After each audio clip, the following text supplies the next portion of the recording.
tardes, bienvenidas y bienvenidos al acto que vamos a dar comienzo. Agradecer en primer lugar a la Asamblea de Más Madrid San Sebastián de los Reyes por todo el esfuerzo en organizar esta jornada. Es un lujo, de verdad, compartir esta tarde aquí y hablar de un tema tan importante. El acto lo hemos denominado Residencias y Soledad no deseada, y la pregunta a la que vamos a intentar responder esta tarde es si les estamos fallando a las personas mayores. Ese es el centro del debate de hoy. Voy a ir presentando a cada uno de los ponentes que nos acompañan en esta mesa de superlujo, grandes expertos en este tema, que nos van a ir aportando su visión sobre el mismo, y luego abriremos un turno de debate para que podamos, nos puedan responder preguntas y podamos también recibir vuestra opinión sobre el tema. Es un lujo, como digo, contar con personas como las que están aquí sentadas, que nos van a aportar la visión sobre el tema y, sobre todo, queremos debatir sobre un tema que debería estar en el centro de la agenda pública, porque es un tema que es el síntoma de una sociedad en la que vivimos, y es un tema que nos da una gran información sobre la forma de vida y los valores que están ahora mismo imperando en nuestra sociedad.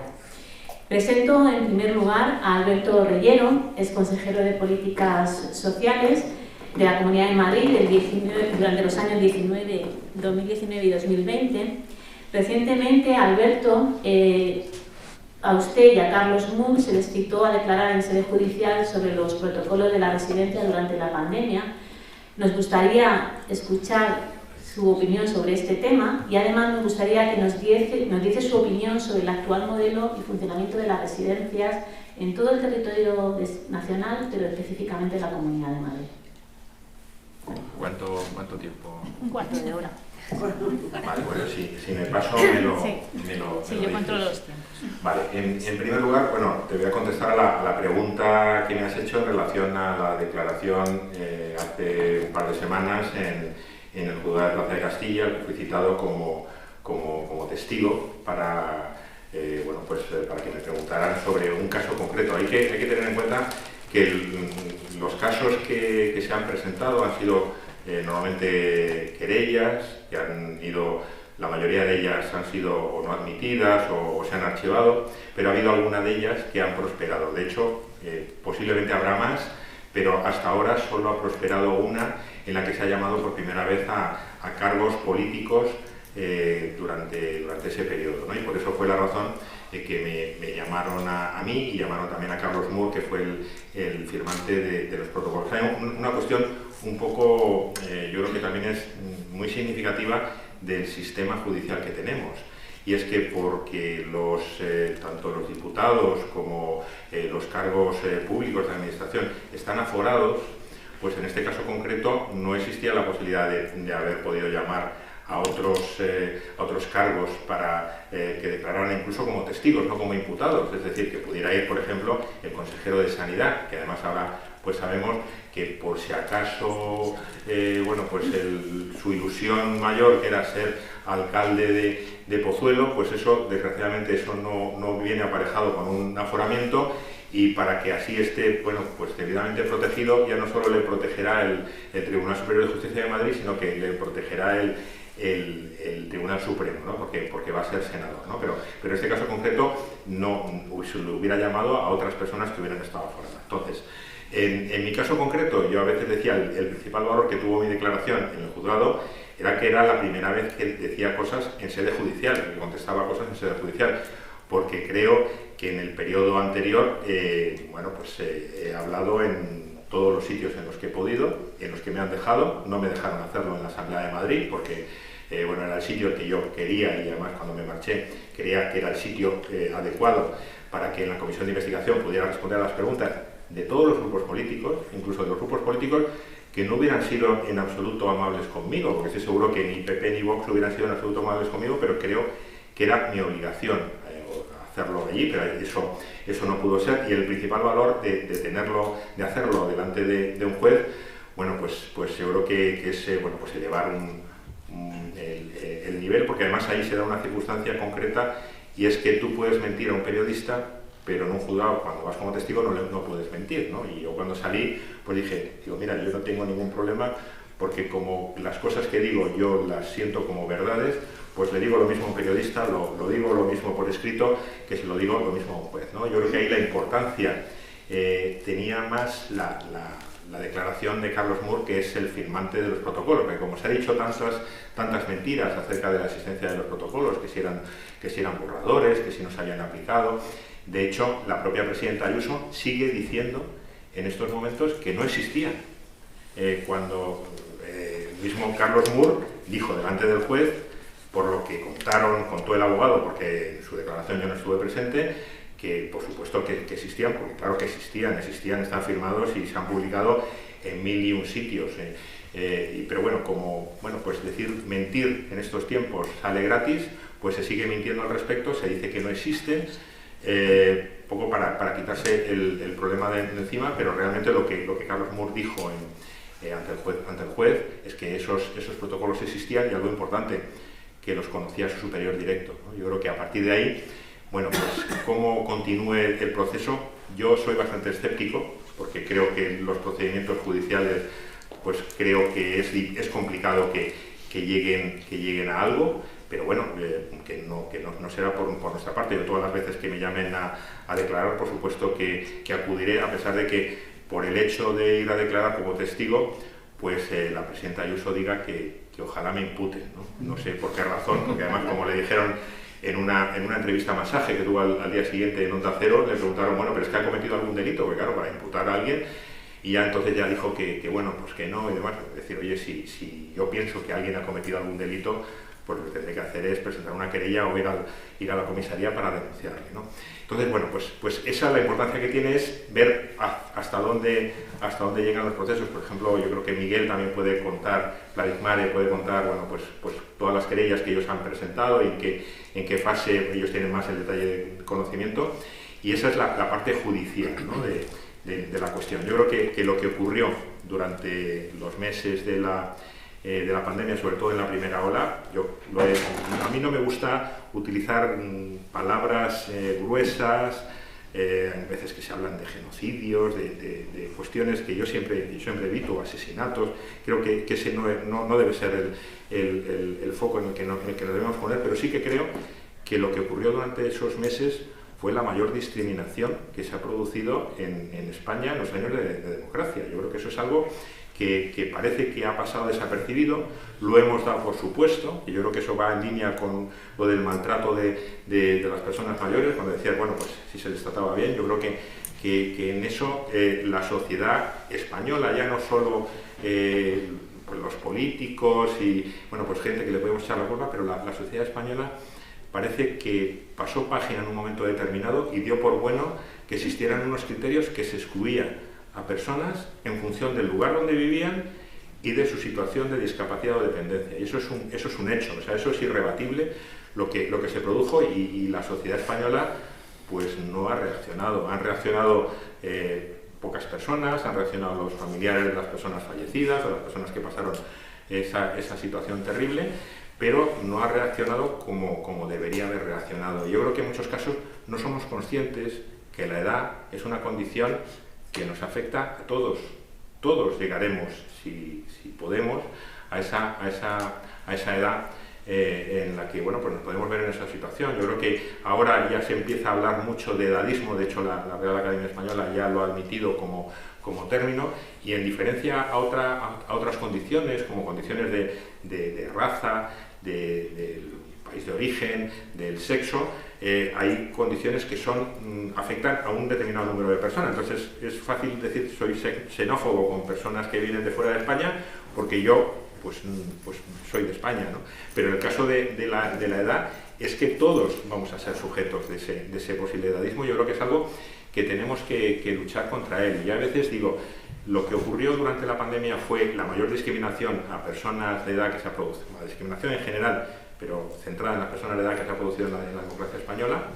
Pero creo que tenemos que vivir en muchos casos edadismos, microedadismos, que tenemos que ser capaces de superarlos, ¿no?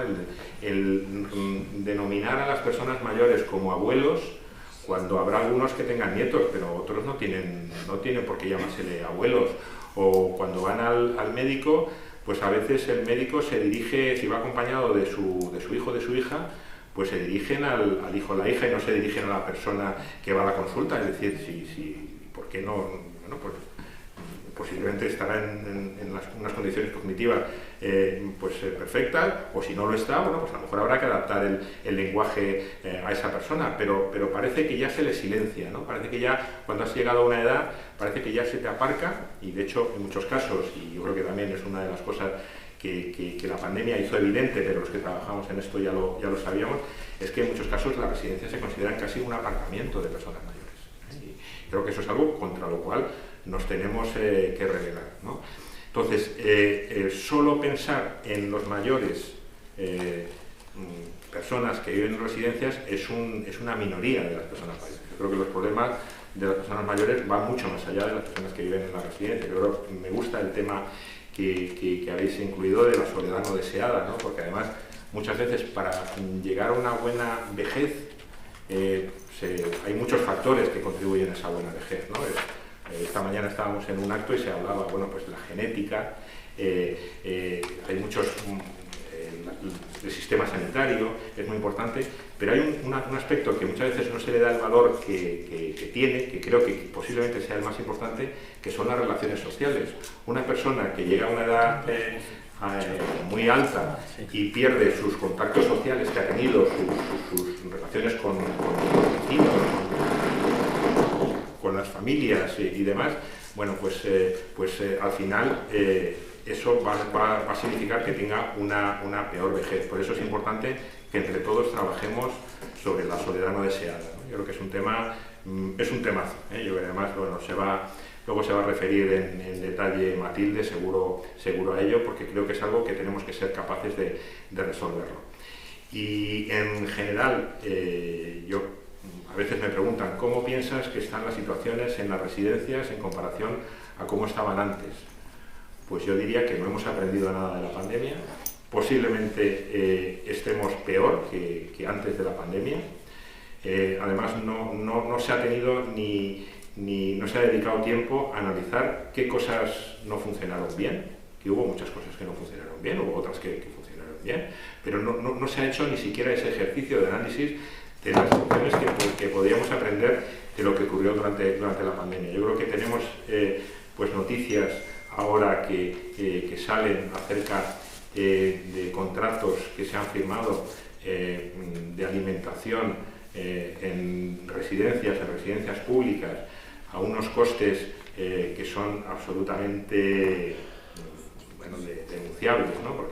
Porque cuando se habla de 5 euros con IVA al día para alimentar a una persona mayor que vive en una residencia, que tiene que desayunar, comer, merendar y cenar, pues yo os diría a vosotros, cualquiera de vosotros, cómo podríais sostener en vuestra familia un presupuesto como ese, ¿no? Entonces ya luego vemos, bueno, pues eso en qué se traduce, en cuál es la calidad de la comida, cuando no es un tema de lujos, de decir, bueno, pues que los mayores tienen que comer de una determinada manera. Es que los mayores, una de sus cuestiones fundamentales es la nutrición, y un mayor que está en una residencia como que está en casa se tiene que alimentar bien, porque además en muchos casos arrastran problemas crónicos, muchas enfermedades. Bueno, pues la alimentación tiene que ser adecuada, y lo que no se puede es que haya contratos como este concreto, que bueno, yo no he conocido cuál ha sido el proceso, pero por cómo se ha trabajado anteriormente, al final es un contrato que es el resultado de una subasta, porque al final es una subasta a la baja, ¿no? Entonces al final, pues como se le da peso a la parte económica, un peso que no debería ser tal, pues al final, bueno, pues el presupuesto más barato seguro que es el que ha salido adelante, y al final las condiciones, pues evidentemente son esas. O sea, es que no pueden ser de otra manera, porque por ese precio no puedes dar otro tipo de calidad, ¿no? Yo creo que eso es un ejemplo de algo que también tenemos que revelarnos, y eso no puede ser así. O sea, eso tenemos que trabajar sobre ello, porque es un ejemplo de lo que muchas veces no es tan evidente, de cómo se trabaja en determinadas residencias, y yo muchas veces siempre he querido defender que en el mundo de las residencias no todo el mundo hace las cosas mal. Hay mucha gente que hace las cosas bien y tenemos ejemplos de ello, pero hay algunas que no lo hacen bien y hay algunas que no tienen suficiente presupuesto para prestar esa atención, ¿no? Yo creo que en ese sentido, bueno, pues tenemos que ser capaces de reflexionar. Ojalá dejáramos este tema, como tantos otros, fuera del debate político. Yo a veces digo que hay cosas que no son de derechas o de izquierdas, que son realmente cuestiones de decencia. Esta es una cuestión de decencia. Un Estado democrático avanzado tiene que respetar a las personas vulnerables, entre las cuales están las personas mayores, y al final pues se mide también el valor de un determinado Estado en función de cómo trata a sus personas más vulnerables. Yo creo que en ese sentido no estamos tratando bien a las personas mayores. Y ya para terminar, yo os diría, esta mañana además que hemos estado en un acto relacionado con personas mayores, pues hablaba de un tema que yo siempre insisto, y es que al final en política las cosas, tú puedes tener voluntad, a veces no se tiene, puedes tener una buena legislación o una mala legislación, pero hay una tercera parte que es importante, que es el presupuesto. Necesitas presupuesto para poder hacer cosas. Y en España, por no centrarnos solo en la Comunidad de Madrid, se dedican a los cuidados de larga duración. Hay distintas cifras, se habla del 0,7 o el 0,9% del Producto Interior Bruto, que podemos decir, pues eso es mucho o es poco. Si lo comparamos con los países de nuestro entorno, con los países de la OCDE, ellos le dedican en torno a un 2%. Eso significa muchos miles de millones de euros más. Pero si nos miramos con aquellos países que siempre decimos, es que yo quiero que en España se trate a la gente mayor como se trata en Dinamarca o se trata en Suecia, pues es que estos países le dedican un 3,5%, un 3,5%. Por lo tanto, si queremos tener una atención de más calidad, pues tenemos que dedicarle más dinero. Y eso tiene dos vías.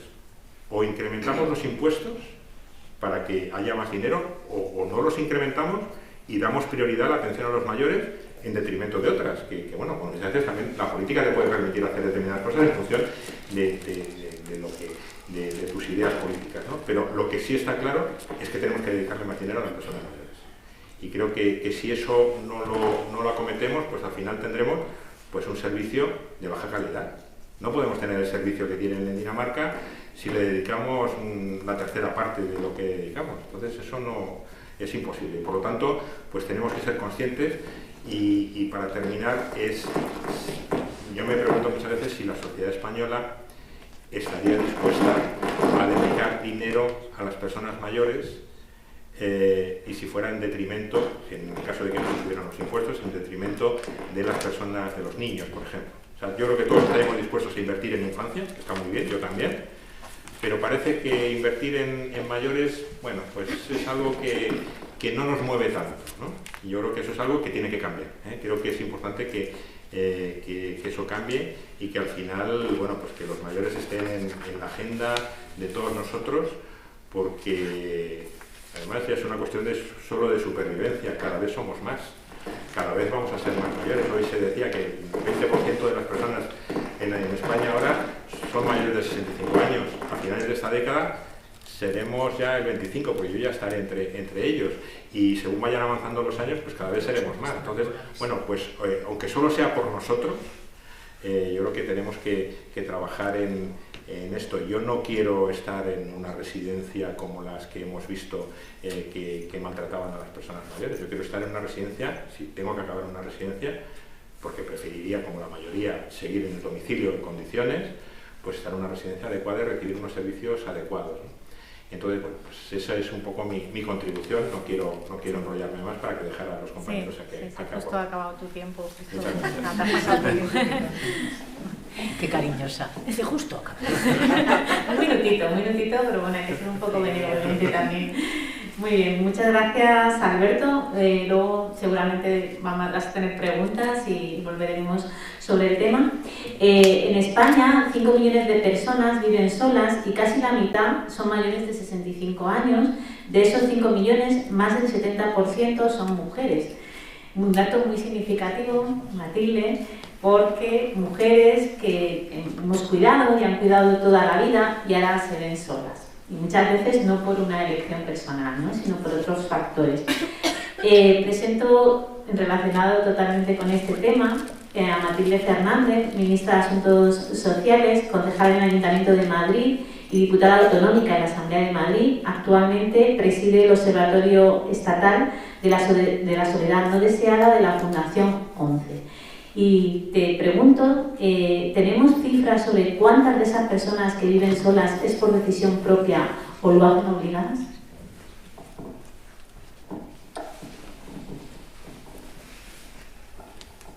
El porcentaje más elevado lo hacen obligadas, o si quieres, por las circunstancias. Por ejemplo, esos 5.300.000 entre 18 y el final de la vida, no olvidéis que ya tenemos 20.000 personas con más de 100 años, de las cuales 15.000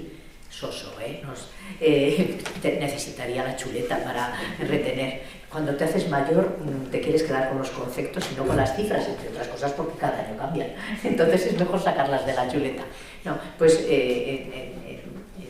en datos generales 15.000 son mujeres y 5.000 son hombres, ya con más de 100 años en nuestro país. Entonces, a lo que decías tú, esos 5 millones y pico de personas que viven solas, los jóvenes se sienten solos porque muchos de ellos se han desplazado de sus lugares de vivienda familiar para ir a trabajar a otro lugar o para ir a estudiar.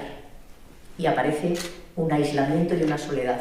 Y el porcentaje mayor son personas mayores que las pérdidas familiares, viudedad de hombre, viudedad de mujer, nido vacío, ruptura de parejas, etcétera, etcétera, etcétera, han producido esa situación de soledad. ¿Sigo? Sí. Bueno, pues veréis.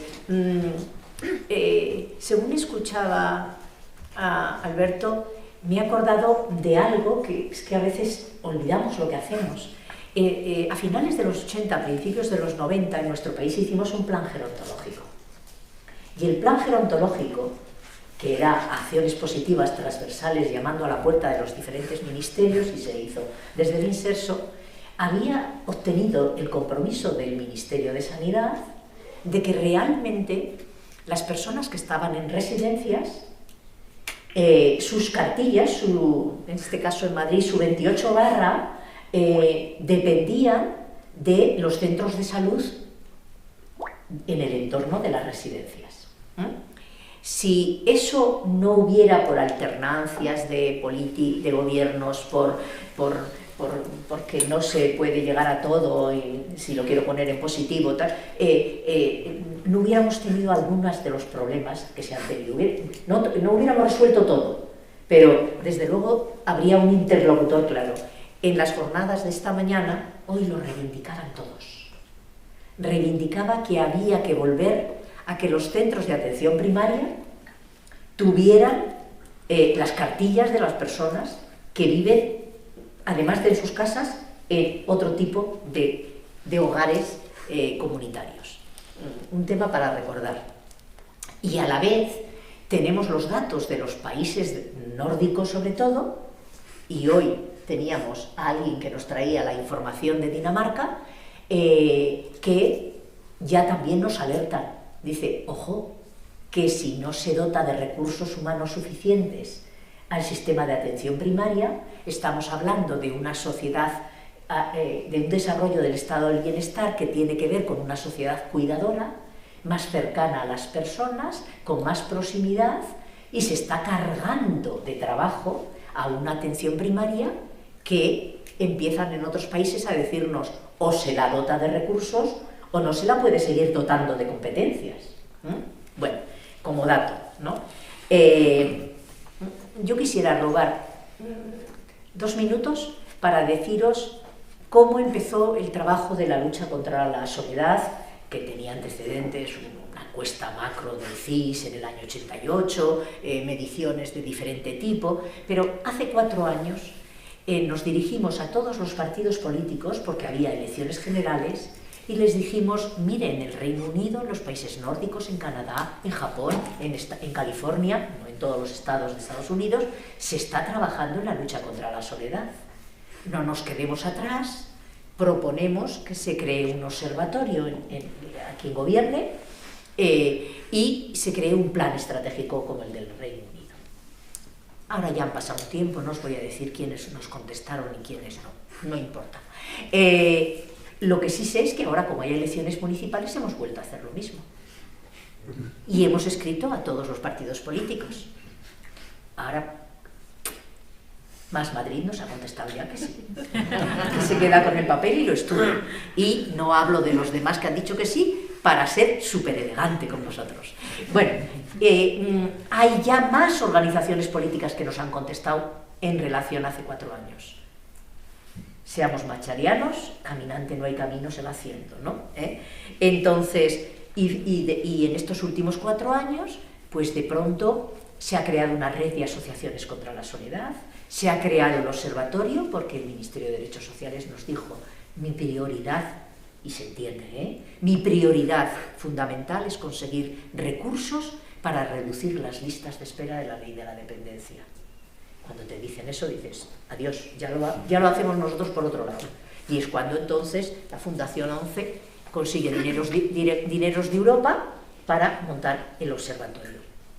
Se ha firmado un convenio con la Federación Española de Municipios y Provincias para formar a los funcionarios en este tema, no de las grandes ciudades que se autogestionan, sino los municipios más pequeños, también a los cargos políticos, y eso ya está en manos de la sociedad para ser una herramienta que haga frente a los problemas de soledad, que van a seguir creciendo, se hayan visibilizado por la pandemia, pero, como decía Alberto, en la España rural el 28% de la población española ya es mayor de 65 años, Asturias es la comunidad más envejecida, después iría Galicia, bueno, sobre todo norte rural y con muchas aldeas y municipios pequeños, y realmente vamos a seguir creciendo. Buscaba una chuleta de datos. Europa, por Eurostat, nos dice que para el 2030 vamos a tener que cuidar a 20,6 millones de personas. Solo en el 16 eran 19,5 millones de personas. Se van a necesitar muchos profesionales formales e informales para cuidar el fenómeno positivo de la longevidad, ¿no? De que vivimos más y estamos más sanos. Bueno, entonces, la soledad, mucha gente dice, claro, pero cuando la explicáis, empezáis diciendo que es un sentimiento subjetivo. Si es un sentimiento subjetivo, que se las arregle el sujeto. Y entonces hay que decirle, es una percepción subjetiva, lo resumo, de todo lo que dicen en Lancet, todos los que escriben, los médicos que escribís ahí, que a veces cuesta entender cómo sintetizáis esos estudios, etcétera, etcétera. Dice, es un sentimiento individual, subjetivo, de que las relaciones familiares y las relaciones sociales que yo tengo son insatisfactorias. Yo esperaba más de ellas para poderme sentir bien. Y entonces, a continuación dice, esto qué difícil es atajarlo en política. No, porque cuando analizas las causas, pues si lo resumo mucho y quedo muy de brochazo grueso, las causas son de 3 tipos. Sentimiento subjetivo de que no tengo lo que necesito, pérdidas que se producen en las personas y en su comunidad. Y son de 3 tipos. Pérdidas afectivas, lo que antes os he contado, ¿no? Me he quedado viudo, viuda, me he separado de malas maneras y no hemos quedado amigos, mi familia se ha convertido en una cosa muy complicada porque hay muchos matrimonios, mucho lío. Bueno, todo eso es algo que produce ese sentimiento. Y eso lo sentimos más las mujeres. Las mujeres sienten más la soledad cuando hay pérdidas familiares. Las pérdidas sociales son aquellas En el caso de los hombres, clarísimamente, todos los trabajos nos dicen se jubilan y de pronto aparecen agujeros. Es que yo me iba a tomar la caña con los compañeros a la salida del trabajo. Es que habíamos hecho una liguilla de bolos o de pádel, y eso con el paso del tiempo va desapareciendo. Es decir, pérdida de relaciones sociales. Y la tercera gran pérdida es la pérdida física.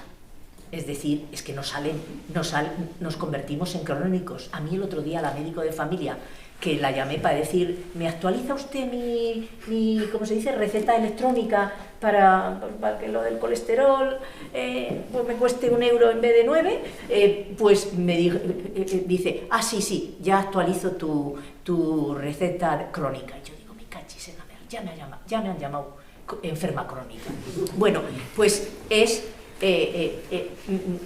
las pérdidas de salud. Esos son los 3 apartados. Y entonces uno lo mira esto y dice, pues sociología, trabajo social, pues sanidad, salud, pues está... Y de pronto dices tú, ¿cuál es el denominador común? Porque ante la soledad hay que trabajar transversalmente. Como yo creo que en el siglo XXI hay que trabajar transversalmente. Es decir, no como en mi época, que me acuerdo que cuando me tocó montar el Ministerio de Asuntos Sociales, como tú recordabas, pues había amigos que me llamaban y me decían, ¿cuántos funcionarios tienes y cuál es el presupuesto? Y yo, ministrina de ahí. Los asturianos me decían, ministrina. Y yo decía, pero ¿por qué es tan importante los funcionarios y el presupuesto si lo importante es lo que hagas, ¿no? Bueno, pues eso tiene que desaparecer de los servidores públicos y de los políticos, ¿no? Porque hay que trabajar mucho más transversalmente, ¿no? Y se me ha ido la idea, pero es que tengo 73 años y llevo toda la mañana con este tema.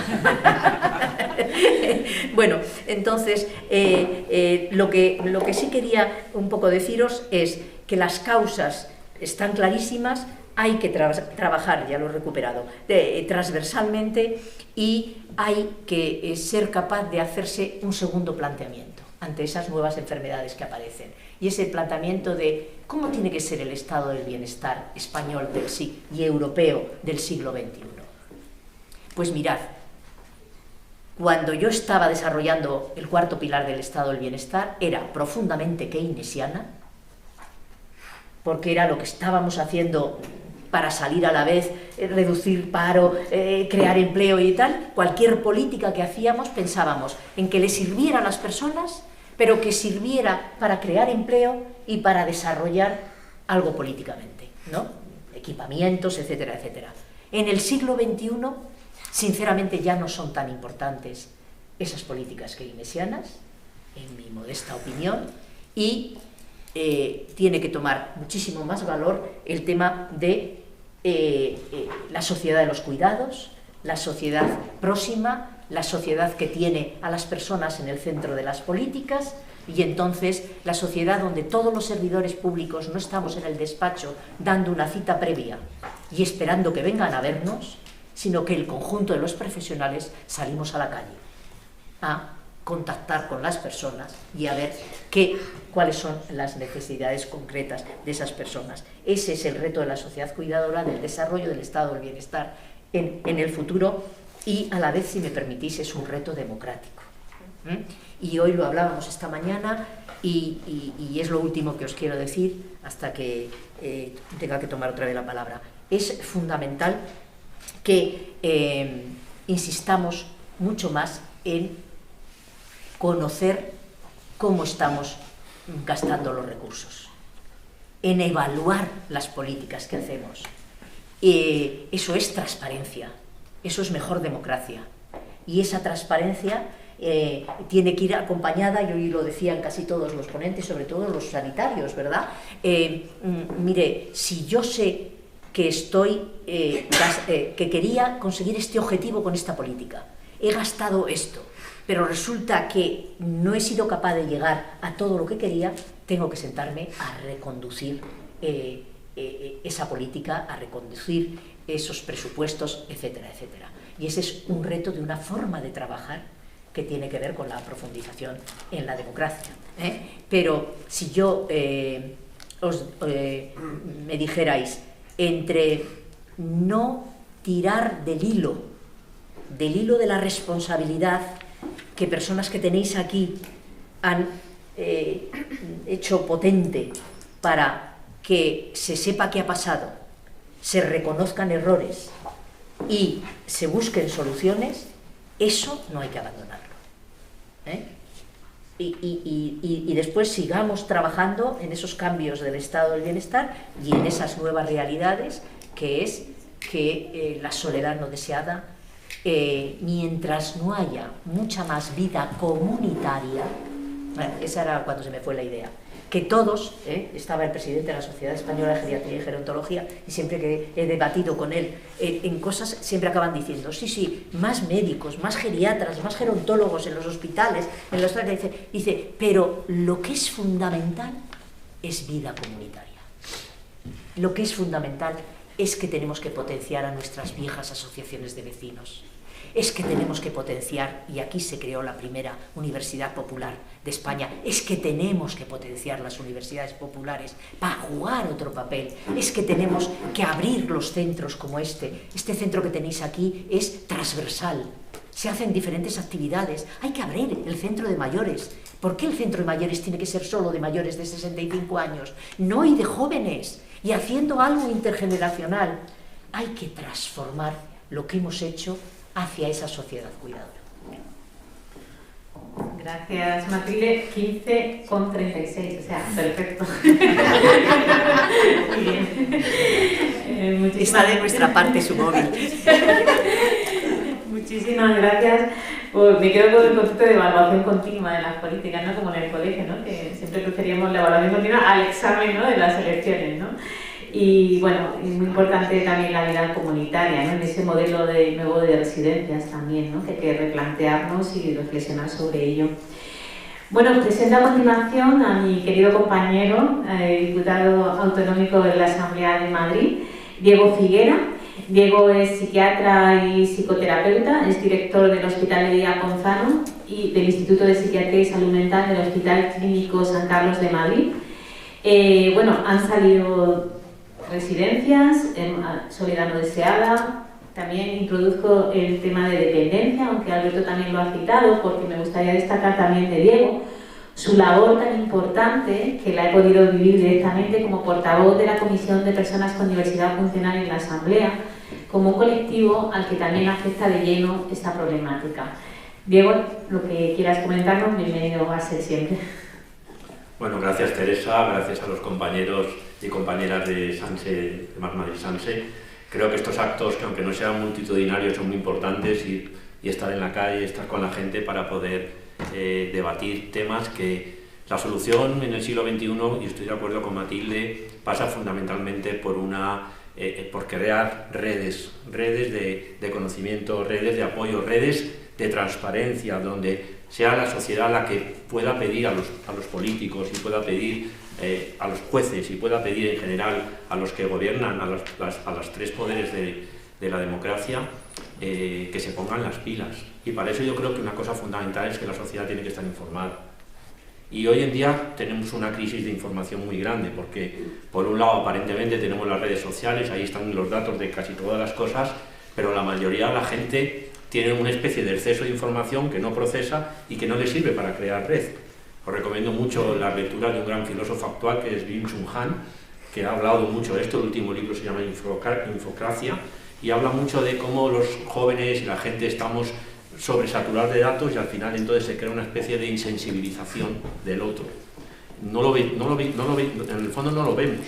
Esto es muy importante, ¿no? Creo que la soledad no deseada engancha con el tema de las residencias y de las personas mayores, pero hay soledad no deseada en todas las edades. Hay una soledad no deseada, yo que trabajo en salud mental, yo he trabajado mucho con gente con trastornos mentales graves y sigo trabajando a pesar de ser diputado, y es gente que se siente solo dentro de su núcleo, incluso familiar y social, ¿no?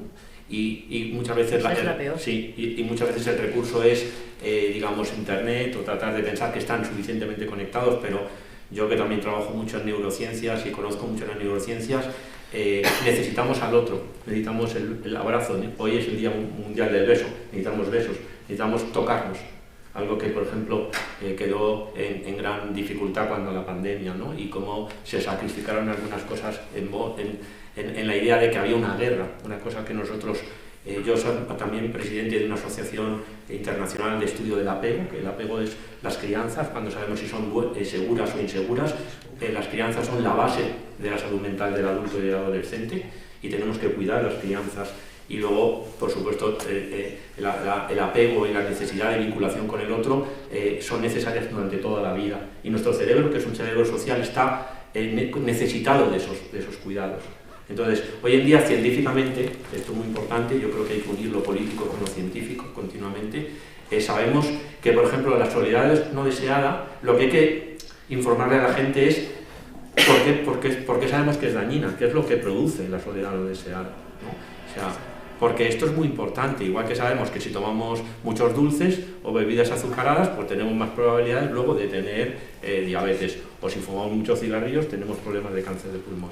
Hay ya unos estudios enormes desde hace muchísimos años, desde los años 30. El estudio más importante que puso el nombre de soledad no deseada a la luz fue el estudio Harvard del desarrollo adulto.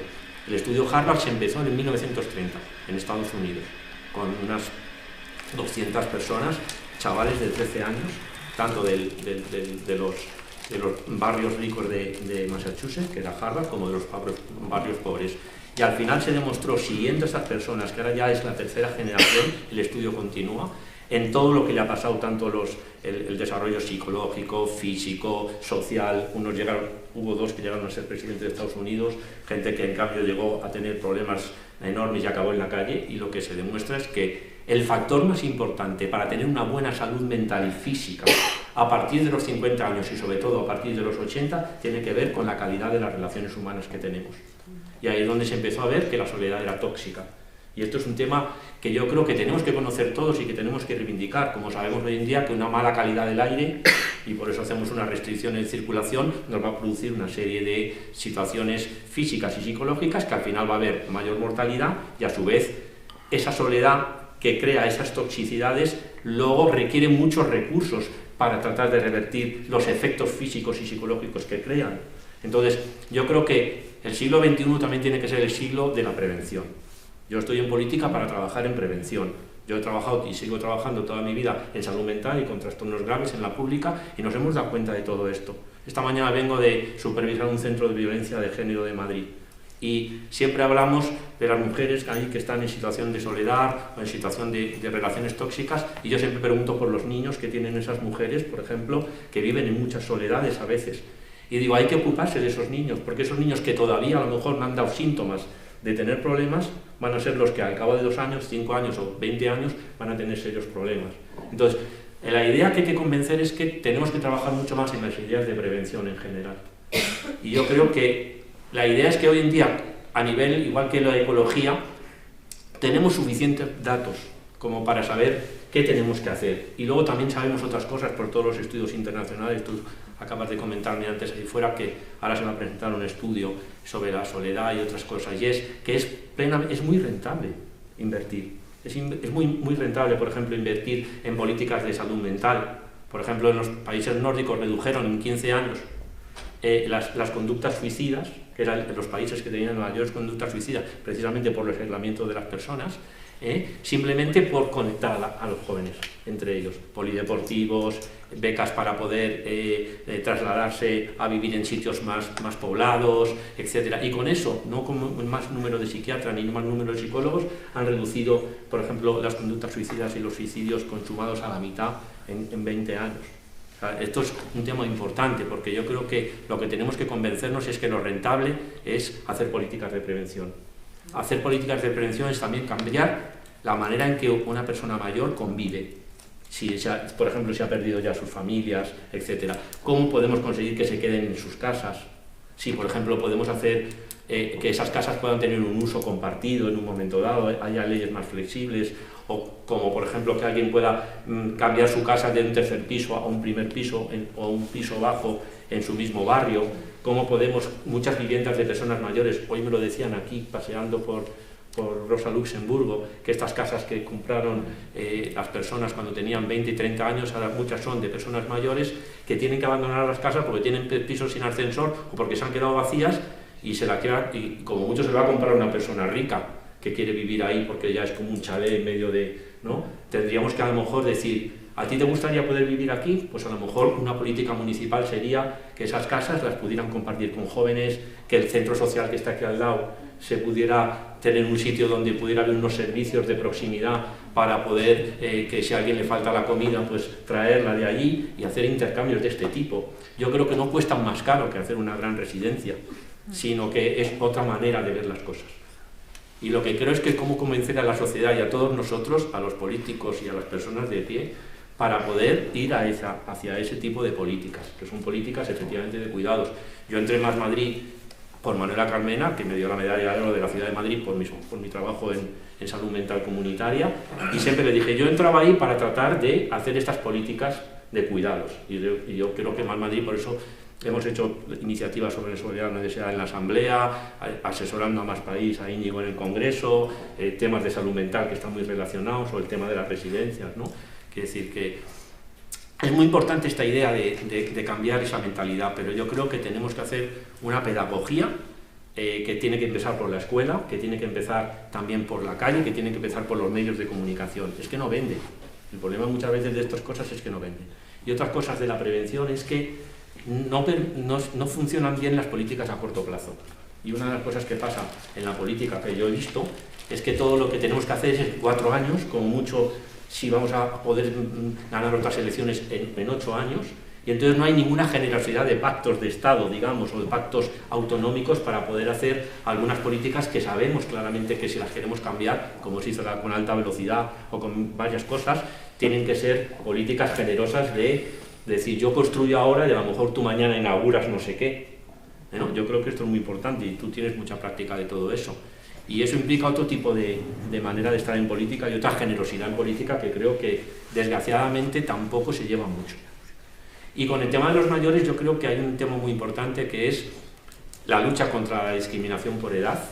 Hay plataformas ahora con las que nos estamos reuniendo y nosotros en el programa electoral hemos metido este tema, porque la discriminación por edad también es absurdo cuando muchas personas, yo por ejemplo ahora tengo 64 años dentro de 4 días, y a los 65 me van a jubilar obligatoriamente en la Seguridad Social, en Madrid, sobre todo porque ahora están viendo que si tú eres una persona progresista, como tienes que pedir permiso para poder prolongar hasta los 70 cada año, si a la Comunidad de Madrid y a la Consejería no le pareces una persona conveniente, ha pasado con mi compañero psiquiatra Pedro Cuadrado y con mucha gente, no te dejan alargarte.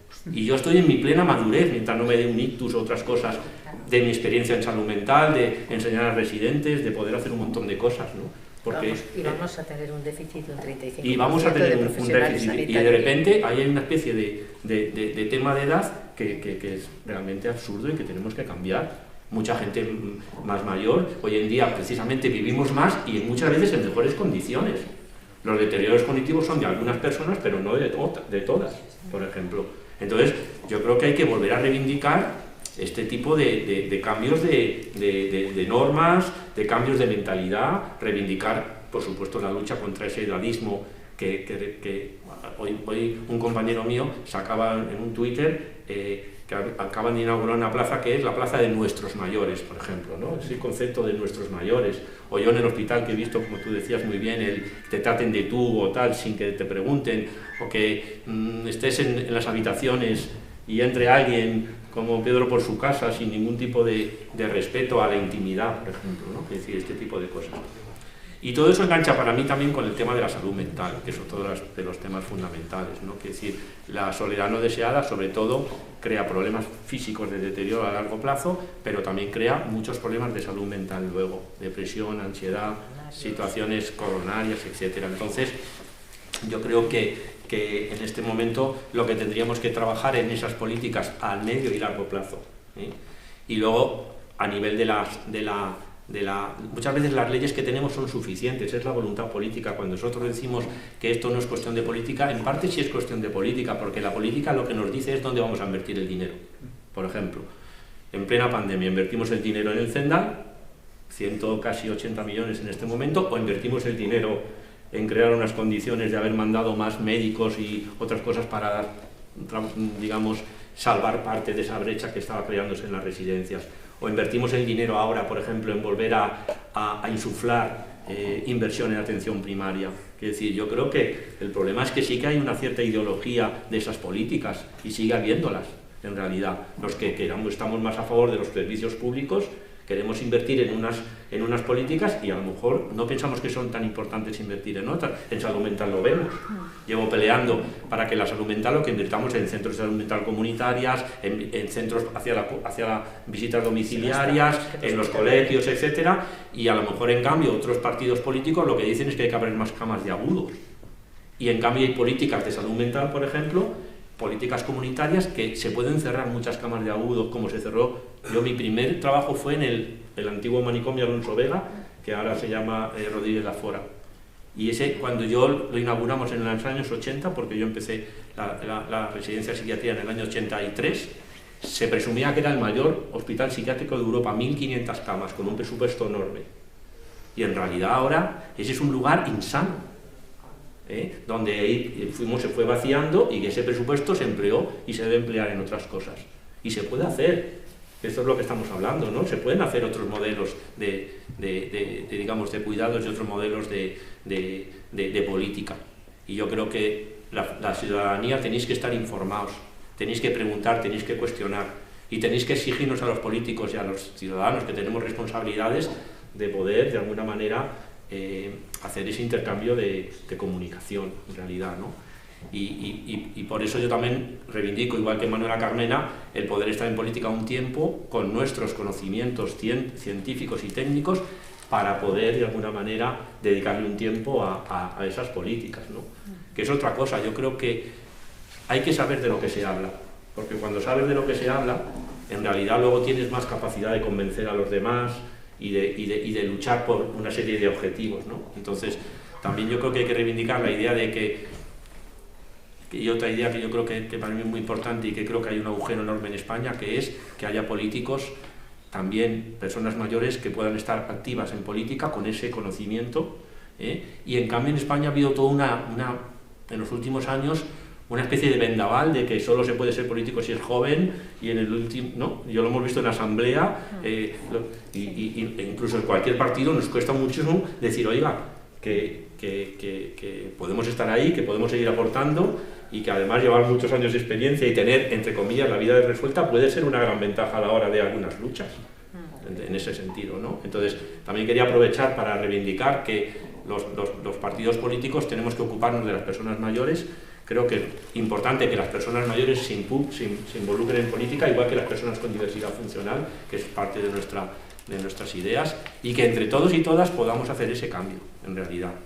Y luego creo que es fundamental el que la prensa y el cuarto poder se ocupe de esto, ¿no? Es decir, si no se ocupa, si no lo ponemos en ese lugar, como hemos conseguido un poco con la salud mental, pues es difícil, porque hoy en día, desgraciadamente, lo que no se nombra, pues no existe, y aparentemente. ¿Por qué no se nombra todo el problema que hubo en las residencias, en parte?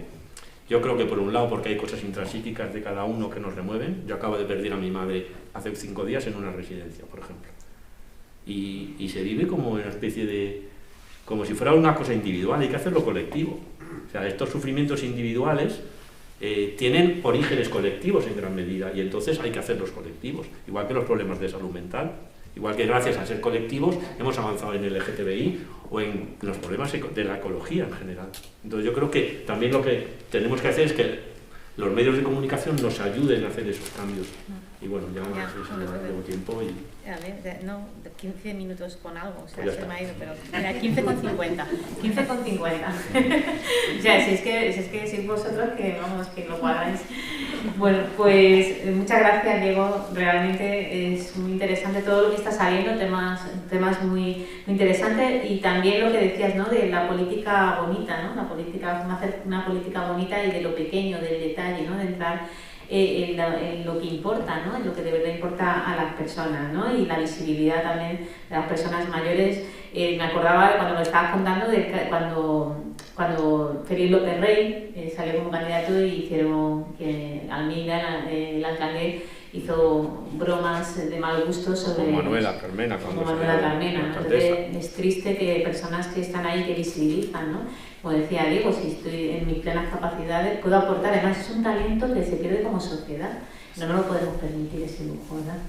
Muy bien, pues voy a este lado del espacio y bueno, pues presento a continuación a Maribel Bermejo. Ella es presidenta de AMA, Asociación de Mayores de la Zona Norte, que está ubicada en Alcobendas, en San Sebastián, ¿vale? Con poblaciones hermanas, como hemos comentado, ¿verdad? Que a veces hay ahí un poco de... Habrá rivalidades, pero nos hemos criado algunos en San Sebastián de los Reyes y ahora vivimos en Alcobendas, con lo cual somos de los dos. Sí. Efectivamente, así debe de ser.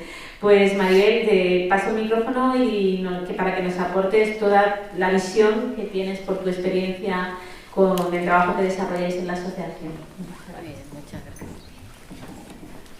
Buenas tardes, muchas gracias a todos y además Sanse por invitarnos a participar en este acto.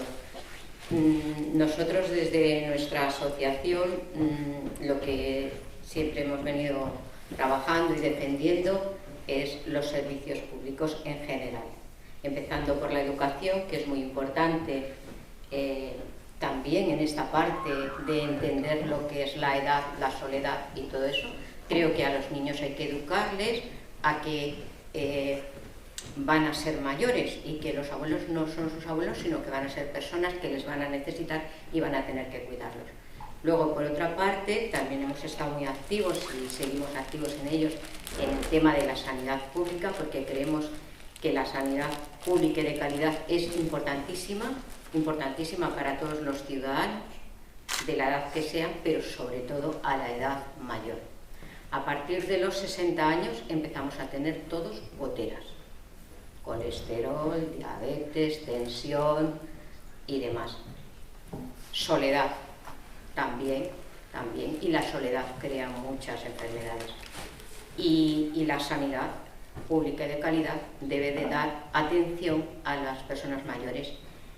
Y se ha visto muy colapsada con la pandemia, porque eran pocos sanitarios. Muchos de ellos cayeron enfermos, algunos murieron, bastantes. Y creemos que la sanidad debe de potenciarse muchísimo. Y también hemos trabajado mucho y seguimos trabajando y seguimos activos en la defensa de las pensiones públicas. Porque creemos que las pensiones públicas deben de ser suficientes para mantener una calidad de vida. En cuanto a lo que decía Matilde de las pérdidas, de los 3 tipos de pérdidas, hay una que tienen también las personas mayores que es muy importante y que también les lleva a la soledad, que es la pérdida económica. Cuando la mujer se queda viuda, dependiendo de la edad que tenga, si tiene menos de 60 años cobra un 52%, si tiene 65 años cobra un 60% de la base reguladora de su marido. Esa mujer tiene que privarse de ir al cine, de ir al teatro y de ir a actos sociales que le cuestan dinero, y en esta sociedad el dinero cuenta. Entonces, ya digo yo que lo de las pensiones, nosotros estamos muy activos, creemos que las pensiones deben de ser públicas, no privadas, y luego también trabajamos en el tema de residencias y de mayores. A nuestra asociación llegan personas con muchas dificultades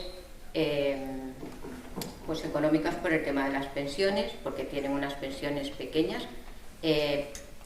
Creo que todo esto del problema de las residencias viene dado por la falta de recursos, y nosotros creemos, y la gente que se acerca a nosotros lo que más pide es que se inviertan recursos en asuntos sociales, porque aquí, y hablo de San Sebastián de los Reyes, y puedo hablar también de Alcobendas, pero en concreto en San Sebastián de los Reyes, porque es el lugar en el que estamos, se está dando a veces plazos para que te reciba una trabajadora social un mes. Ese es el primer paso que una familia tiene que dar para solicitar cuidados, recursos o ayudas para su familiar.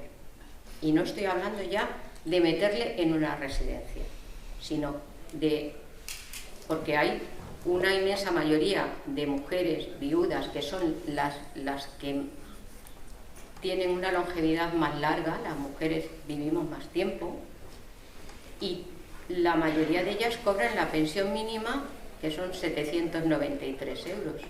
Con 793 euros, con todas las necesidades que una persona mayor tiene, y no me pongo antes de tener este problema alimenticio de la carestía de vida. Anterior a eso, es muy difícil que una señora pues, se pueda mantener. Entonces necesita ayudas. Y entonces estoy hablando de los asuntos sociales, que un mes para que te reciba primero la trabajadora social. Después, ese es el primer peregrinaje. Cuando ya empiezas a solicitar la ayuda, tienes, primero tienes que pedir la valoración de grado. Hasta que llega la valoración se te pueden pasar 8 meses o más. Nosotros hace poco nos hablaban de un caso de una persona que se acercó a la asociación que decía que llevaban un año con todo este trámite, un año. Hace 2 meses la han valorado y todavía no saben la resolución, con lo cual esa familia tiene que recurrir a los cuidados como pueden las familias últimamente. Todos, a ver, los cuidados va por delante, que siempre los hemos hecho las mujeres. Desde niña yo en casa, mi abuela vivía en casa y ha sido cuidada por mi madre y por sus hijas. Mayoritariamente en mi generación ya todas las mujeres nos incorporamos al trabajo, y la mayoría de las mujeres de mi edad, yo como dice el compañero tengo también 64 años, entonces a mi edad estamos trabajando.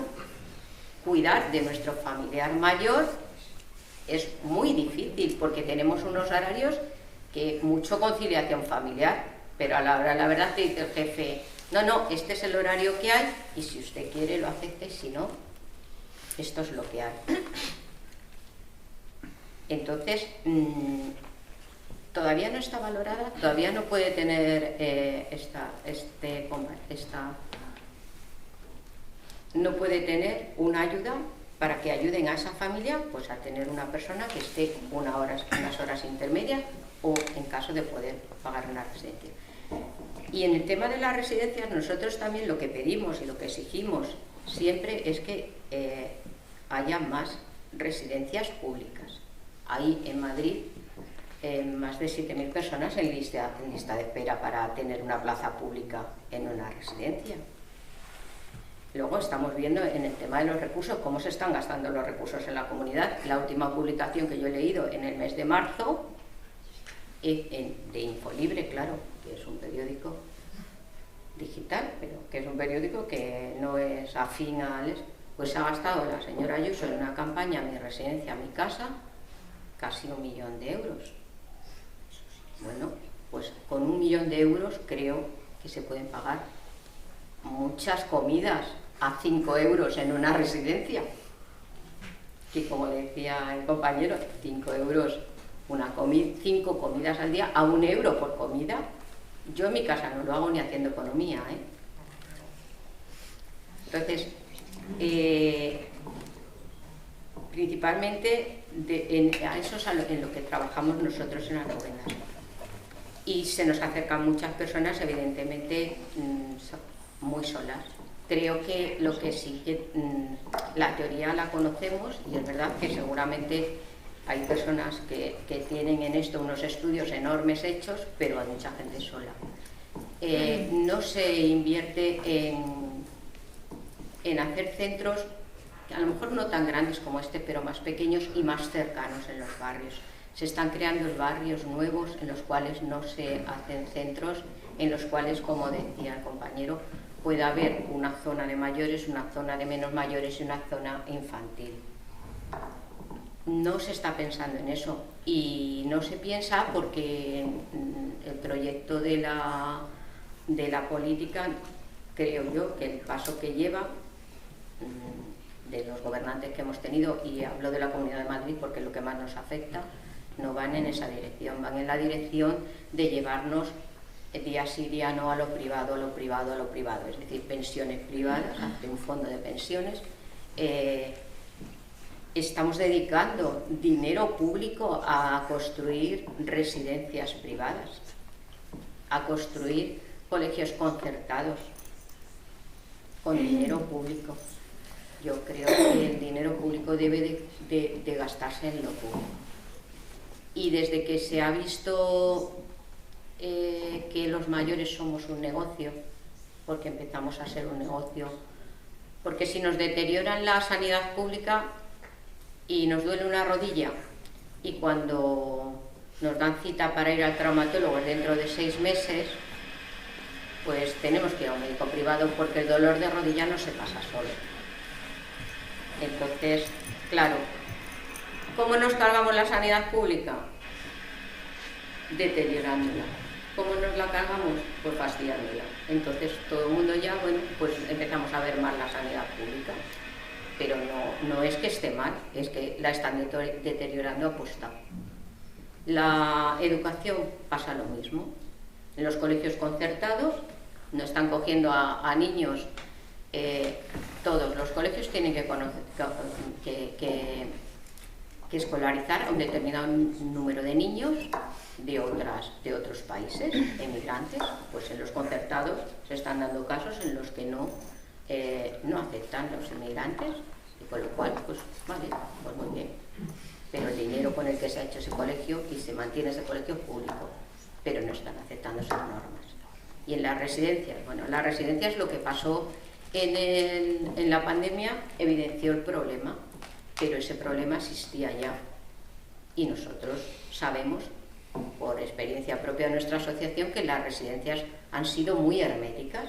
Saber lo que pasaba en una residencia, y Miguel lo puede saber, quizás probablemente por experiencia propia, es que quizás lo sabe el familiar que tiene a una persona allí, pero el resto de las personas no sabemos lo que pasa en la residencia. No se te ocurre ir a preguntar, porque no te van a informar. Y los que te podrían dar información de lo que pasa, porque lo saben, son los trabajadores, pero tienen miedo, porque en muchos casos son trabajadores contratados. Y si hablan, van a la calle. Y si van a la calle, pues no tienen permiso. Es decir, que creo que todo pasa por lo público, todo pasa por invertir más, sobre todo por educar mejor, por que seamos capaces de darnos cuenta cuando una persona está sola e intentar acercarnos a ella, pero también porque haya sitios donde esas personas puedan ir para acercarse a otras. Es que no los hay. No hay sitios donde acercarse. Los centros son como, pues no sé, proyectamos una película.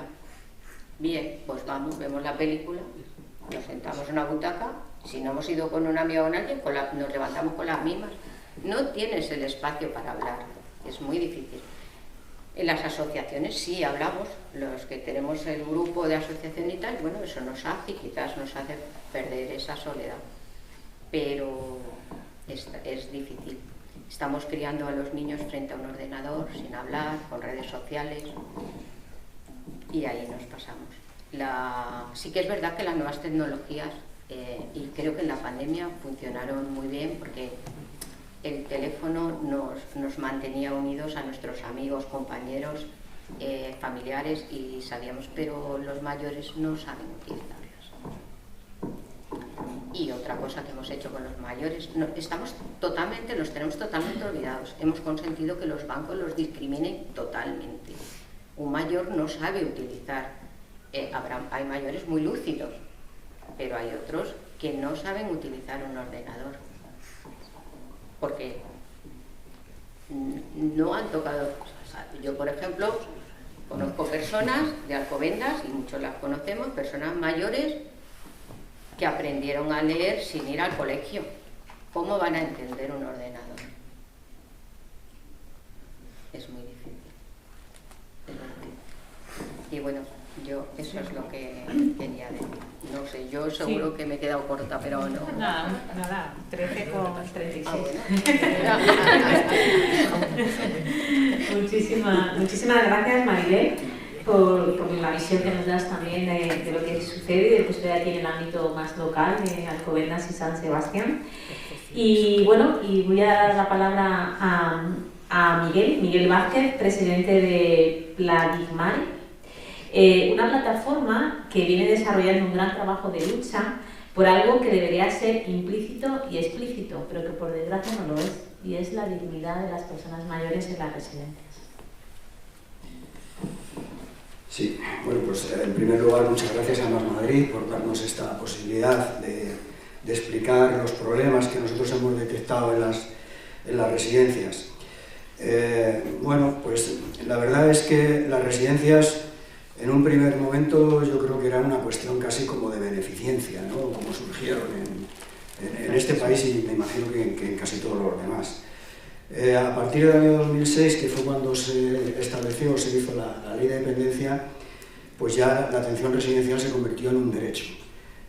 Pero ese derecho pues ha pasado de la beneficencia al negocio.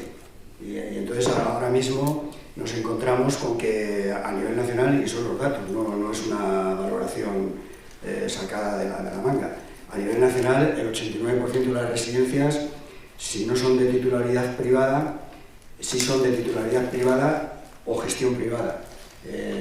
Y en la Comunidad de Madrid, pues más del 92% de las residencias son de titularidad privada o gestión privada, aunque sean de titularidad pública.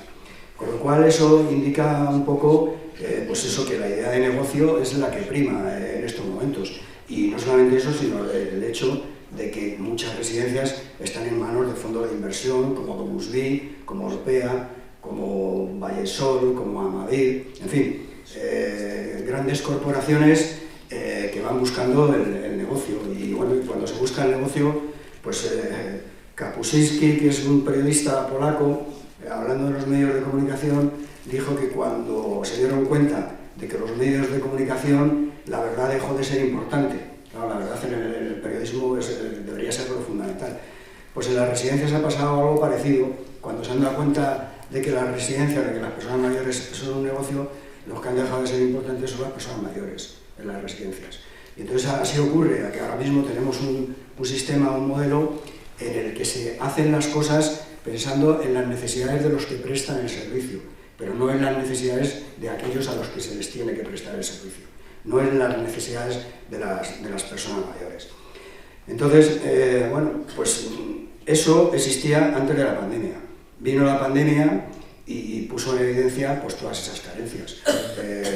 Si hubiera habido más personal en las residencias, está demostrado, y hay estudios en Estados Unidos que han demostrado que con más personal hubo menos incidencia del COVID. Si no hubiera habido macroresidencias como las que existen actualmente, la incidencia del COVID también hubiera sido menor. Pero claro, ha habido, además de todo eso, porque Madrid es la región europea que ha tenido un exceso de mortandad durante el año 2020 mayor de Europa. Es decir, la primera región europea en exceso de mortandad durante el año 2020. Pues en eso algo ha tenido que ver. ¿Qué es lo que ha pasado en la Comunidad de Madrid para que eso haya sucedido? Claro, no se han querido crear comisiones de investigación porque no interesaba políticamente a los que mandaban en la Comunidad de Madrid, al PP y a sus adláteres, pero algo ha tenido que ver las medidas que se han tomado. Entre esas medidas han sido los protocolos llamados de la vergüenza, que algunos hemos hablado también de los protocolos de la muerte, y que han ocasionado pues, un excesivo número de fallecimientos, sobre todo de las personas que vivían en residencias. Porque, como lo ha dicho antes Alberto, se les discriminó por ser mayores y por vivir en residencias. Pero además hubo una discriminación igual de sangrante, y es que a los que tenían seguros privados sí se les derivó a los hospitales, y a los que dependían de la seguridad social, de la sanidad pública, pues no se les derivó, porque eran mayores, y eso con independencia de su gravedad, no. Por el hecho de tener deterioro cognitivo o tener dificultades de movilidad, no se les derivó a los hospitales. Bueno, eso ha sucedido. Yo sé que hay mucha gente que lo desconoce. Por desgracia, hay mucha gente que lo desconoce. A pesar de todo lo que ha pasado, a pesar de todo lo que se ha dicho y de lo que se ha hecho, sigue habiendo gente que lo desconoce. Porque si no, no se explica a uno cómo en el año 21 volvió a salir esta mujer, Isabel Díaz Ayuso. Bueno, ahora tenemos una posibilidad.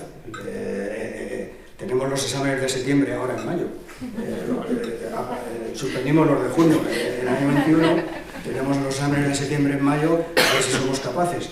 Nos hemos hartado de pedir la dimisión de la señora Ayuso en las manifestaciones por la sanidad y tal. Bueno, pues ahora tenemos una posibilidad no de pedir la dimisión, sino de cesarla con nuestro voto. Ojalá seamos capaces de hacerlo.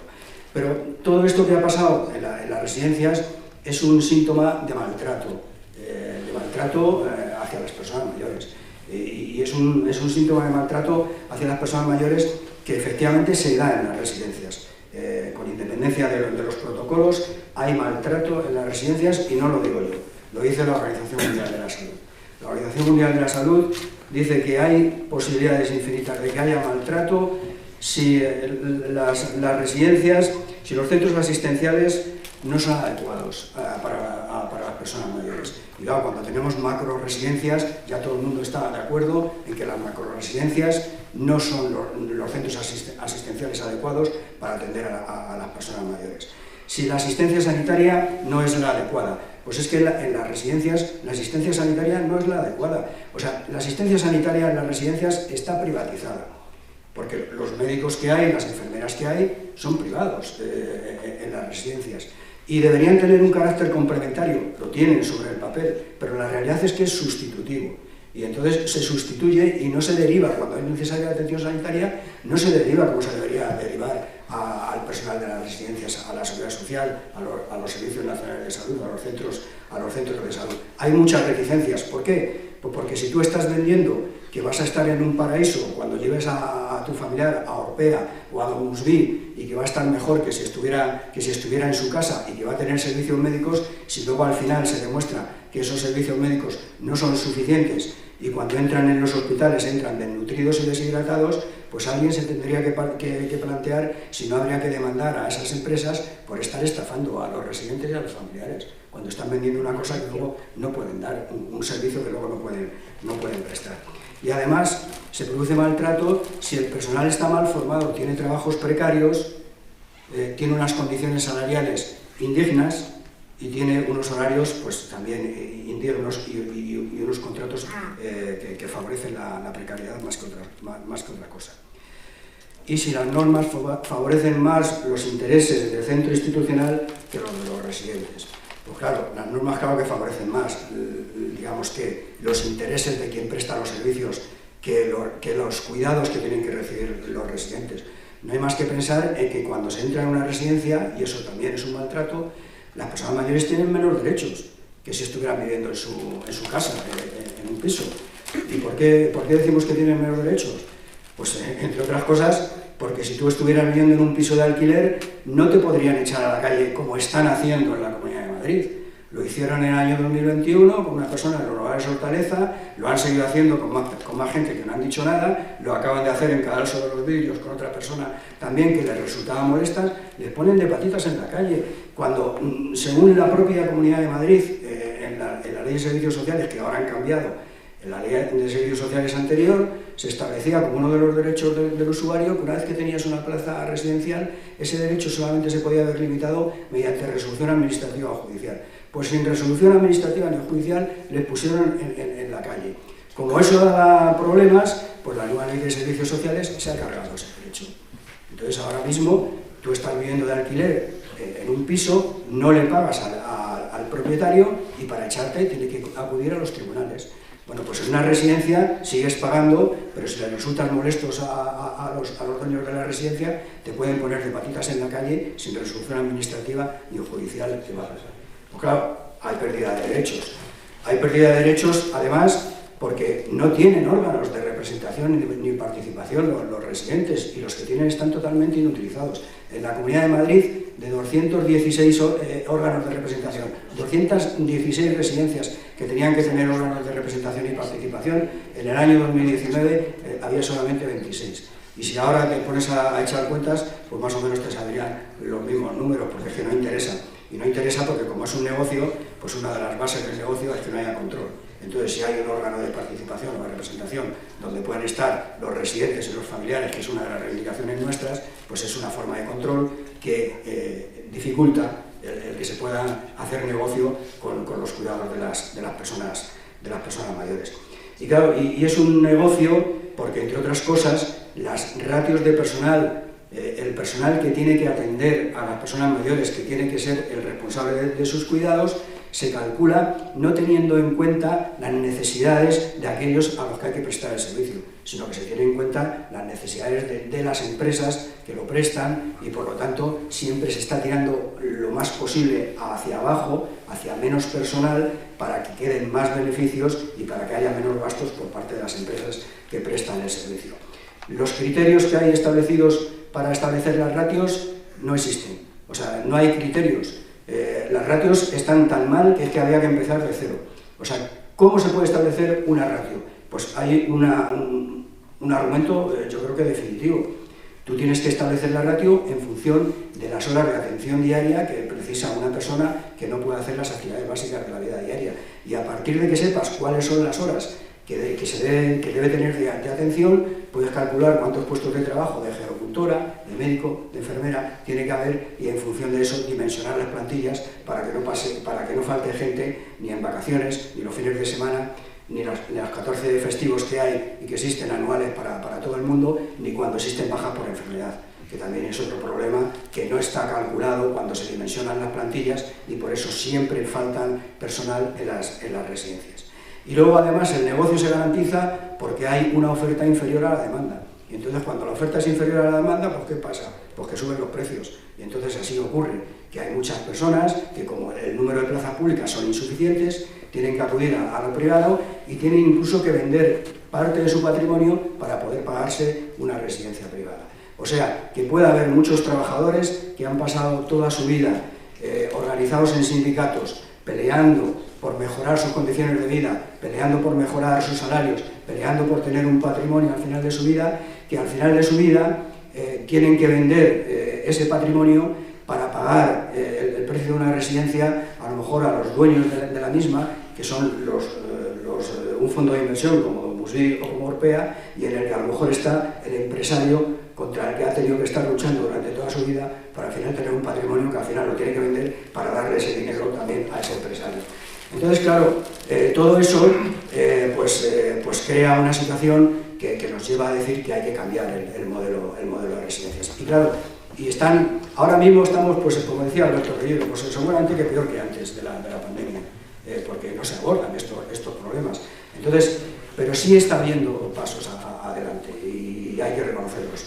Muy débiles, porque claro, es que tenemos que pensar que tenemos que decir a los que tienen en sus manos el 89% de las residencias que tienen a lo mejor que duplicar o que triplicar el número de personal para atender como es debido a los mayores. Estamos en sus manos. Es que los que mandan no es lo público, manda lo privado en las residencias.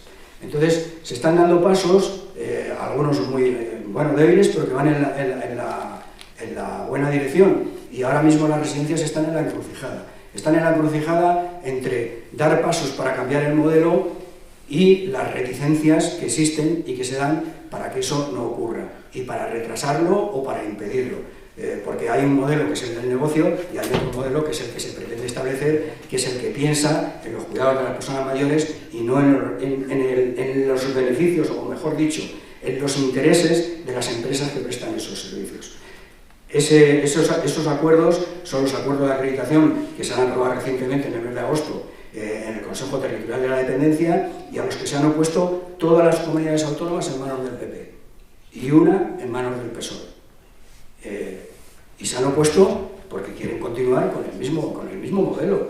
Entonces, esos acuerdos de acreditación, por ejemplo, establecen unidades de convivencia dentro de las residencias de 15 personas, que en la Comunidad de Madrid los convierten en unidades de convivencia de 25 personas. Claro, no se puede atender lo mismo a 15 personas que a 25, es imposible. No se pueden crear espacios hogareños con 25 personas en lugar de 15, que es lo que está establecido en el acuerdo de acreditación. El acuerdo de acreditación dice que a partir de ahora no debe haber residencias de más de 120 plazas en las ciudades o núcleos densamente poblados.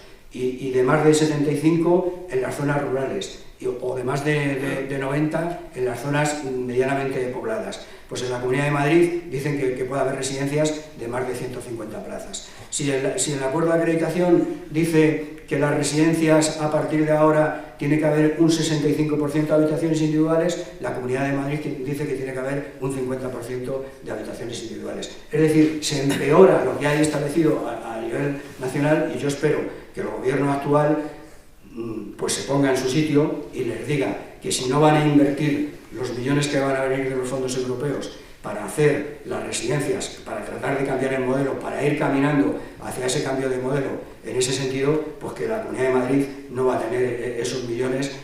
Claro, lo van a sufrir las personas mayores, pero hay que ponerse serios, porque es que si no, lo van a seguir sufriendo, porque con ese modelo, que va a seguir siendo el mismo, vamos a seguir teniendo los mismos problemas, porque las ratios de personal, ya digo, que son totalmente insuficientes, y ese problema lo vamos a seguir teniendo. Vamos a seguir teniendo el problema de falta de atención y de no dar la atención y los cuidados que se tienen que dar a las personas mayores. Entonces, claro, todas estas cuestiones pues, nos indican que o cambiamos o se dan pasos hacia ese cambio, o si no, pues vamos a seguir estando exactamente igual que hemos estado hasta ahora. Y hay una cuestión que es evidente: el gobierno actual de la nación quiere potenciar los cuidados de las ayudas a domicilio. Estamos de acuerdo con que todos queremos estar en nuestro domicilio y si nos tienen que cuidar, pues que nos cuiden en nuestro domicilio. Pero hay que tener en cuenta que hay miles de viviendas en España que no reúnen las condiciones mínimas de habitabilidad. Y hay que tener en cuenta que hay miles de viviendas en España en las que se viven hacinadamente. Y por lo tanto, en algún momento, eso no lo vas a poder hacer en esas viviendas. Esa atención en el domicilio, en esas viviendas no las vas a poder hacer. Y en cualquier caso, aunque lo pudieras hacer, llega un momento determinado en que vas a necesitar que te cuiden en una residencia. Y por lo tanto, se corre el peligro de que haya huidas hacia adelante con lo de la ayuda a domicilio y nos olvidemos de las residencias, que hay cerca de 400.000 personas viviendo en ellas, y que cada vez ese número, yo no sé si se aumentará, pero creo que disminuirse va a disminuirse poco. Y esas personas merecen que se las atiendan y merecen que, pues eso, que se las tenga en cuenta. Y luego hay otra cuestión también, sobre todo lo que ha pasado, que es la concepción que se tiene de la vejez. Bueno, todos queremos, yo creo que no hay nadie aquí que se quiera morir. Bueno, pues no queremos morirnos, hay que tratar de que la vejez se llegue en las mejores condiciones, y que cuando se necesiten cuidados, pues sean los cuidados que realmente se precisan y no estén en función de los intereses de la empresa que está prestando el servicio, sino en función de los intereses del residente, que necesita los cuidados precisamente que le garanticen una calidad de vida digna.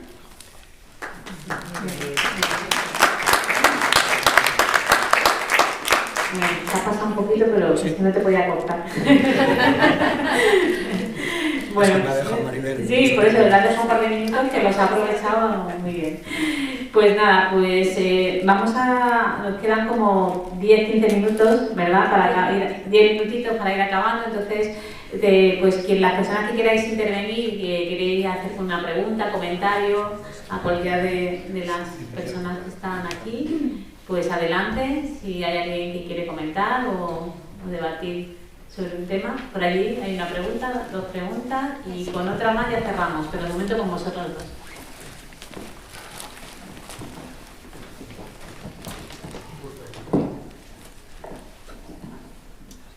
Hola, buenas tardes. Yo te quería preguntar si más o menos en la sociedad se ha perdido la voluntad de que la atención en residencias sea a partir de la construcción de nuevas residencias públicas, o si realmente se ha apostado ya definitivamente por olvidar ese tipo de gestión y hacerlo únicamente privado. Recogemos la otra pregunta, sí, y así. Hola, buenas tardes. Bueno, yo quería también hacer una pregunta, porque he estado en alguna charla en una oportunidad donde la señora que está aquí presente, Matilde Fernández, nos ha hecho entrega en ese momento de un dossier referente a home housing, que es ese proyecto que también puede funcionar En Rivas. Yo lo vi, estuve sí, en Rivas, efectivamente. Y entonces, pues yo la pregunta que me hago es la siguiente. No todo el mundo tenemos la posibilidad económica de apuntarnos a esos planes de cooperativa de viviendas. Y segundo, ¿qué pasaría con el tema de que cuando lleguemos, los que tengan acceso al co-housing, y llega un momento que ya pierde aptitudes físicas, cognitivas y tal? Esos sitios no están pensados, creo yo, para seguir manteniendo a las personas en ese tipo de viviendas. Creo que tarde o temprano tendrán que recurrir a estar en residencias con este tipo de atención más personalizada para las personas con deterioro cognitivo o demás minusvalías que pueden surgir. Esa era la pregunta.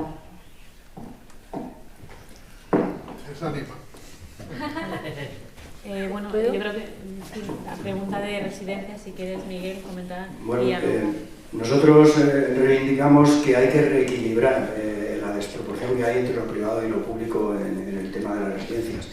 Y reivindicamos que en todas las comunidades autónomas, porque formamos parte de una plataforma estatal que abarca 12 comunidades autónomas, con organizaciones de familiares en 12 comunidades autónomas, reivindicamos que en todas las comunidades autónomas se elaboren planes de creación de residencias públicas.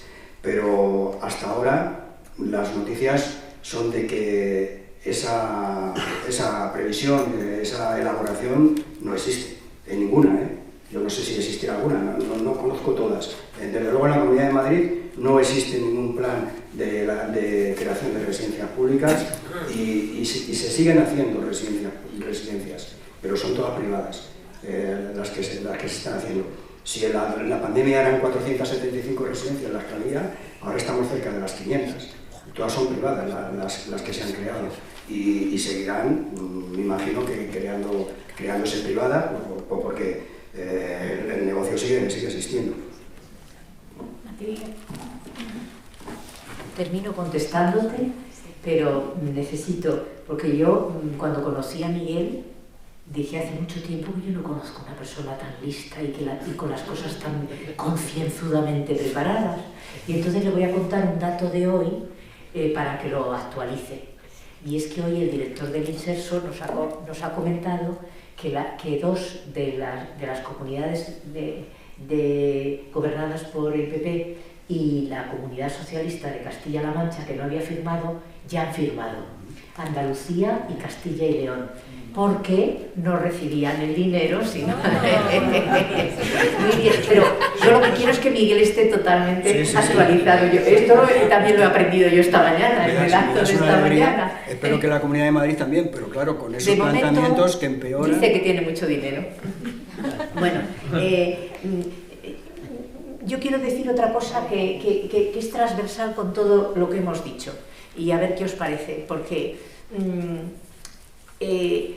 ya en los años 80, yo visitando la administración sueca, vi que un servidor público, cuando se presenta una promoción, no puede dejar, y está previsto en los plazos de gestión administrativa, no se puede marchar a su puesto de trabajo mientras no haya llegado el que le va a sustituir y hayan tenido un tiempo de trabajo en común para su formación y su capacitación.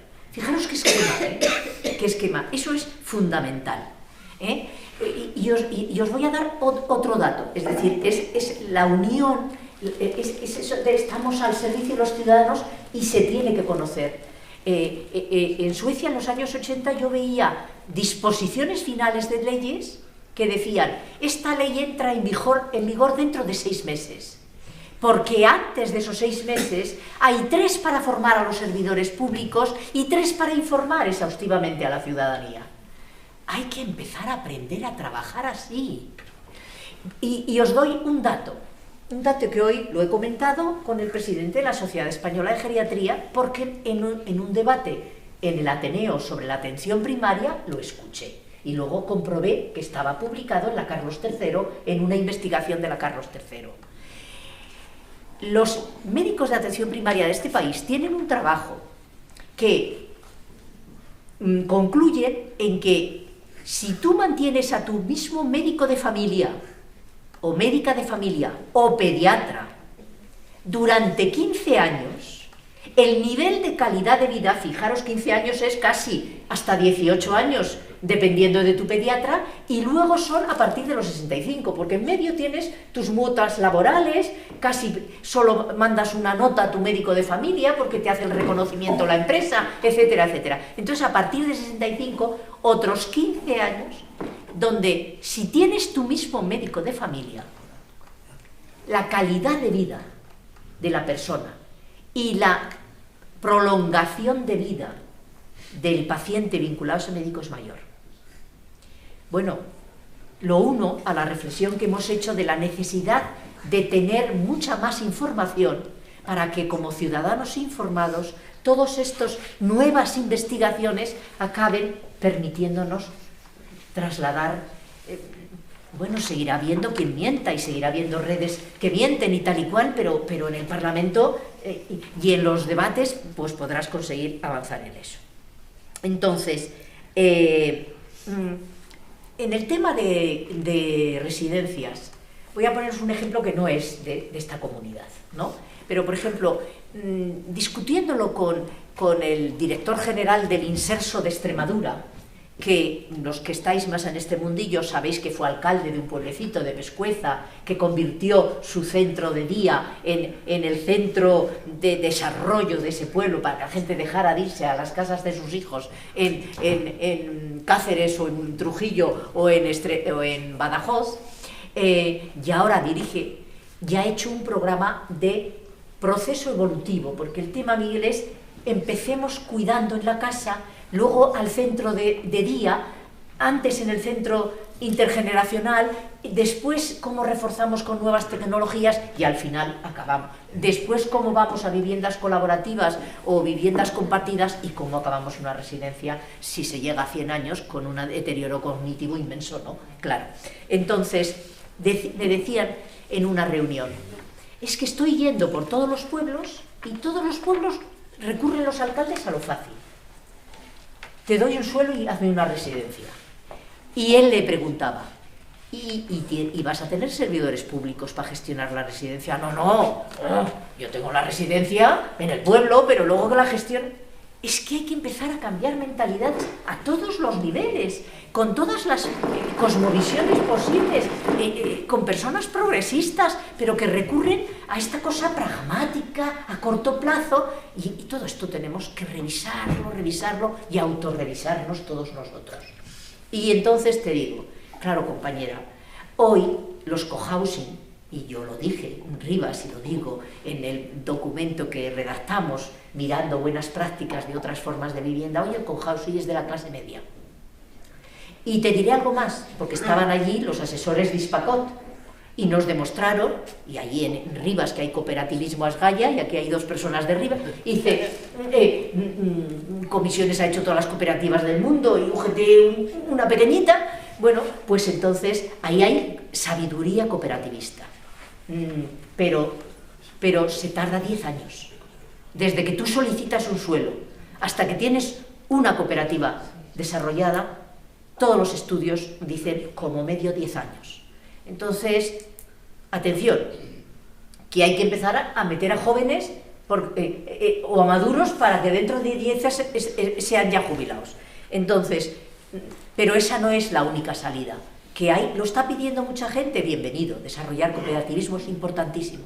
Desarrollar economía social, yo digo como Antoñita la Fantástica, es la forma de dar una alternativa sana a la economía de mercado y al capitalismo, ¿no? Ocupando cada vez unos poquitos espacios más. Pero no olvides que hay viviendas intergeneracionales.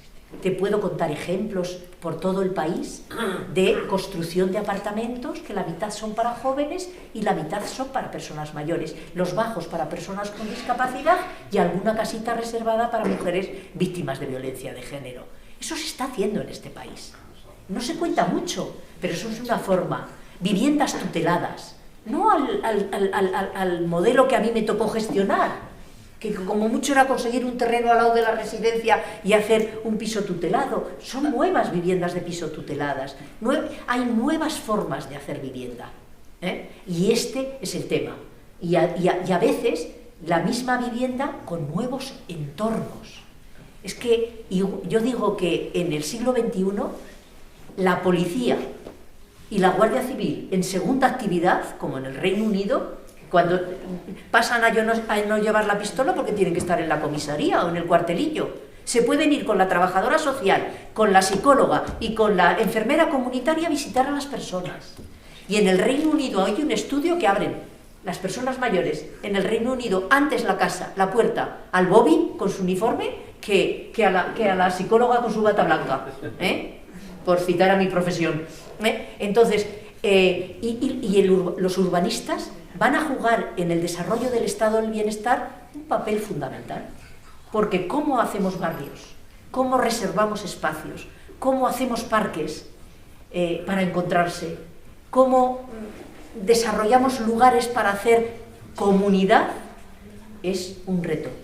Yo cuando alguna vez hay alguna persona que dice, estoy agotada, yo digo, el país cambia tanto y tan deprisa que yo querría pactar con el diablo, tener 30 años menos y volverme a poner como una moto a ver qué país hacemos. Pues muchísimas gracias. Lo tenemos que dejar aquí, creo, porque se nos acaba el tiempo del espacio en el que estamos, por respeto también a las personas que trabajan aquí. Porque no le van a pagar la hora extraordinaria. Entonces, quedan muchos temas en el tintero, pero bueno, realmente, aunque hemos partido de un análisis un poco negativo, nos quedamos con lo positivo, ¿verdad?, de una psicología, ya yo también me voy a mi profesión, de una política más humana y más comunitaria. Y agradeceros a todas y a todos vuestra presencia aquí. Muchas gracias.